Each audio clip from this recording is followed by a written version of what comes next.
পাকিস্তান জয় করে ফিরলেন বাংলাদেশের নাহিদ রানা। গতির ঝড়ে পাকিস্তান সুপার লিগ পিএসএল এর শিরোপা জেতালেন পেশোয়ার জালমিকে। ফাইনালে কি অসাধারণ বোলিংটাই না নাহিদ রানা করেছেন। তার ওই ইয়র্কার বাউন্সার 145-148 বল সামলাতে প্রতিপক্ষ হায়দ্রাবাদ কিংসম্যানের ব্যাটসম্যানদের মোটামুটি ত্রাহি মধুসূদন অবস্থা। এবং এত ভালো লাগছিল কমেন্ট্রিতে যখন ধরেন ওয়াসিম আকরাম, শোয়েব মালিকরা নাহিদ রানার এই প্রশংসা করছিলেন, তার গতির প্রশংসা করছিলেন, তার ম্যাচুরিটির প্রশংসাটা করছিলেন। এই ফাইনালটা নাহিদ রানার খেলার কথা ছিল না, কিন্তু ডেসপারেট হয়ে পেশোয়ার জালমি তাকে এই ফাইনালে খেলার অনুমতিটা আমাদের ক্রিকেট বোর্ডের কাছ থেকে নিয়ে নেয় এবং যেই উদ্দেশ্যে সেটা করেছে সেই উদ্দেশ্যটা পূরণ হয়েছে। ফাইনালের মতো এরকম একটা মঞ্চে পারফর্ম করে নাহিদ রানাও নিশ্চিতভাবে ভবিষ্যতের জন্য নিজেকে আরও তৈরি করেছেন, যেই সুফলটা বাংলাদেশ ক্রিকেট পাবে। এবারের পিএসএলে বাংলাদেশের 6 জন ক্রিকেটার ছিলেন। এই পেশোয়ার জালমিতেই 3 জন ক্রিকেটার ছিলেন, নাহিদ রানা, শরীফুল ইসলাম এবং তানজিদ হাসান তামিম। সো তানজিদ তামিম একটা ম্যাচও আসলে খেলার সুযোগ পাননি একাদশে। শরীফুল কিছু ম্যাচ খেলেছেন। নাহিদ রানাও কিন্তু এর আগে বাংলাদেশের যে নিউজিল্যান্ডের বিপক্ষে সিরিজটা হলো তার আগে গিয়ে 4টা ম্যাচ তিনি একাদশে খেলেছেন এবং সেই 4 ম্যাচের মধ্যে ধরেন প্রথম ম্যাচে তার শুরুটা খারাপ হয়েছিল, 3 ওভারে 30 রান দিয়ে কোনো উইকেট তিনি পাননি, কিন্তু পরের 3টা ম্যাচে নাহিদ রানা খুব ভালো বোলিং করেছেন। 7 রানে 3 উইকেট পেয়েছেন, পরেরটা কত 16 রানে মনে হয় 2 উইকেট পেয়েছেন, 24 রানে 2 উইকেট পেয়েছেন। ফলে এই ফাইনালটার জন্য এখানে আর তার খেলতে যাওয়ার কথা ছিল না, তার এনওসি শেষ হয়ে গিয়েছে, বাংলাদেশে ফেরত এসেছেন, নিউজিল্যান্ডের সঙ্গে ওয়ানডে সিরিজটা খেলেছেন, টি-20 সিরিজটাতে তিনি ছিলেন না, তাকে বিশ্রামে রাখা হয়েছিল যে সামনে যে পাকিস্তানের বিপক্ষে টেস্ট সিরিজ সেইটার জন্য সতেজ রাখার কারণে। তখনই পেশোয়ার জালমি যখন ফাইনালে উঠে যায়, তারা বাংলাদেশ ক্রিকেট বোর্ডের সঙ্গে যোগাযোগ করে। ইনফ্যাক্ট আমরা দেখেছি পেশোয়ার জালমির কর্ণধার যিনি জাভেদ আফ্রিদি, তিনি তার ওই এক্স অ্যাকাউন্টে পোস্ট করে ধন্যবাদ জানিয়েছেন বিসিবির অ্যাডহক কমিটির প্রেসিডেন্ট তামিম ইকবালকে নাহিদ রানাকে এই ফাইনাল খেলতে যাওয়ার অনুমতি দেওয়ার ব্যাপারে। বাংলাদেশ ক্রিকেট বোর্ড ভেবেছে যে এই সময়টাতে এরকম একটা বিগ ম্যাচ খেললে নাহিদ রানার ওই টেম্পারমেন্টের জায়গাটা উন্নত হবে এবং টেস্ট সিরিজের আগে তার যে স্কেডিউল রয়েছে, বোলিংয়ের স্কেডিউল রয়েছে, সেইটার সঙ্গে এটা আসলে সাংঘর্ষিক হয় না, যেই কারণে তাকে এই অনুমতিটা দেওয়া হয়েছে। এখন এরকম অবস্থাতে কিন্তু প্রেশার থাকেই। এরকমভাবে একজন ক্রিকেটারকে যখন নিয়ে যাওয়া যায় ফাইনালের জন্য, তখন তার কাছ থেকে ওই বিগ পারফরমেন্সটাই আসলে এক্সপেক্ট করা হয়। সেইটা এবারের পিএসএল এর প্রথম ম্যাচটাতে যেমন নাহিদ রানা ভালো করতে পারেন, পরে 3টা ম্যাচে কামব্যাক করেছেন।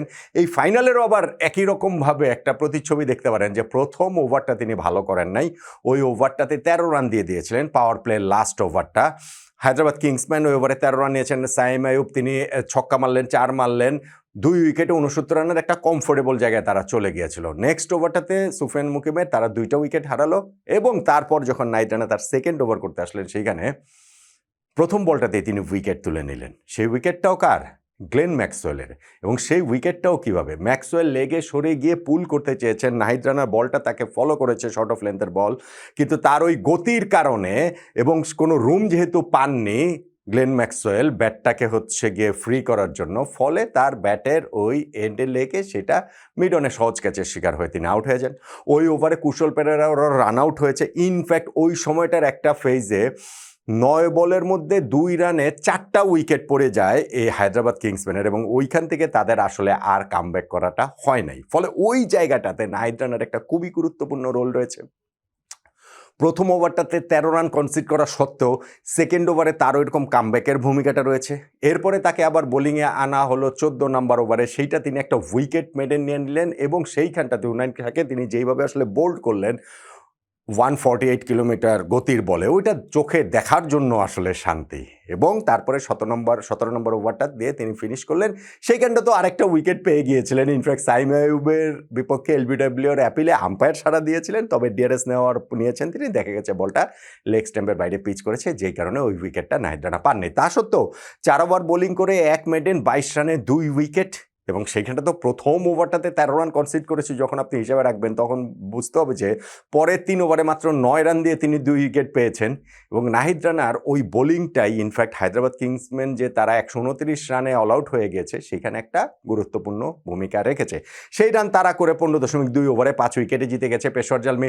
ওইখানটা তো আর নাহিদ রানার ব্যাটিংয়ে নামার সুযোগ হয়নি, প্রয়োজনও আসলে হয়নি। তার যে মূল কাজটা বোলিং, সেই কাজটা তিনি আসলে করে দিয়েছেন এবং খুব ভালোভাবেই করেছেন। বাংলাদেশের ক্রিকেটাররা বিদেশের এই ফ্র্যাঞ্চাইজি লিগগুলোতে আরও রেগুলার খেলার সুযোগ পায় না কেন, এটা নিয়ে আমাদের একটা আক্ষেপ রয়েছে। আমাদের ক্রিকেট বোর্ডেরও অতীতে বিভিন্ন সময় নানান ফ্র্যাঞ্চাইজি টুর্নামেন্টে খেলতে দেবার ব্যাপারে, এনওসি দেবার ব্যাপারে এক ধরনের একটু রক্ষণশীল তারা ছিলেন। কিন্তু এইবার নাহিদ রানার এই সাকসেসটা আমার কাছে মনে হয় যে খুব গুরুত্বপূর্ণ দুই অর্থে। একটা হচ্ছে কি যে আমাদের ক্রিকেটারদের যে কীরকম চাহিদার জায়গাটা বাড়ছে, যে ফাইনালে খেলার জন্য এইরকমভাবে বোর্ড টু বোর্ড ওই যে আলোচনার মাধ্যমে যে Bangladesh cricket board president Tamim ইকবালের কাছ থেকে অনুমতিটা নিয়ে, বা তামিম তার অনুমতি দিয়েছেন মানে কি, এটা তো বোর্ডের সবার সঙ্গে আলোচনা করেই সেইটা আসলে হয়েছে। ফিজিওটিউজার থেকে শুরু করে নাহিদ রানার এই যে টেস্ট সেট আপের হিসাবটা মাথায় রেখেই এই যে একটা চাহিদার জায়গা তৈরি হয়েছে, এবং সেইখানে নাহিদ রানা এরকম যখন পারফর্ম করেন তখন সেইটা ভবিষ্যতে বাংলাদেশের ক্রিকেটারদের পথটা একটু প্রশস্ত করে। আর যখন ক্রিকেট বোর্ড এইভাবে অনুমতি দেয়, তার মানে বাংলাদেশ ক্রিকেট বোর্ড এই জায়গায় ফ্র্যাঞ্চাইজি ক্রিকেট লিগ খেলতে দেওয়ার ক্ষেত্রেও আমাদের ক্রিকেট বোর্ডের এখন সেই যথেষ্ট সদিচ্ছার জায়গাটা রয়েছে বলেই সেটা মনে হয়। বাংলাদেশের নাহিদ রানা পাকিস্তান জয় করে এসেছেন এবং তিনি যেই বোলিংটা করছেন, যেইভাবে তিনি বোলিংটা করছেন, টি-20 ফরম্যাটে কিন্তু নট নেসেসারিলি তিনি খুব অভ্যস্ত। ধরেন বাংলাদেশের জার্সিতে টি-20 ম্যাচ তিনি খেলেছেন কেবলমাত্র একটা। তিনি টেস্ট দিয়ে শুরু করেছিলেন ক্যারিয়ার, তারপরে ওয়ানডেতেও এখন তো নিজেকে অপরিহার্য করে তুলেছেন।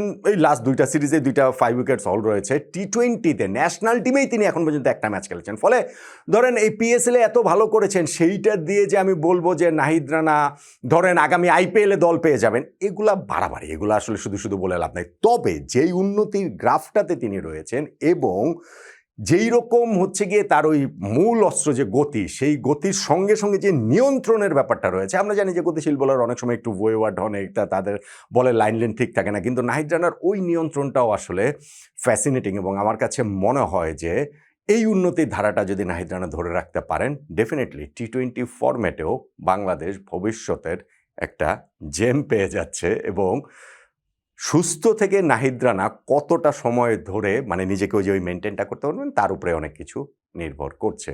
তবে নাহিদ রানাকে এই পিএসএলের এরকম পারফরমেন্স, পিএসএল ফাইনালের পারফরমেন্স, সেইটা বোঝা যায় যে বিগ ম্যাচে তার উপরে রিলাই করার মতো, বা ভবিষ্যতে বিভিন্ন ফ্র্যাঞ্চাইজি টুর্নামেন্টে বাংলাদেশের ক্রিকেটারদের ব্যাপারে সেই আগ্রহের জায়গাটা আগের চেয়ে আরও অনেক বেশি উন্মুক্ত হয়ে যাবে, যাবে না বলেন তো?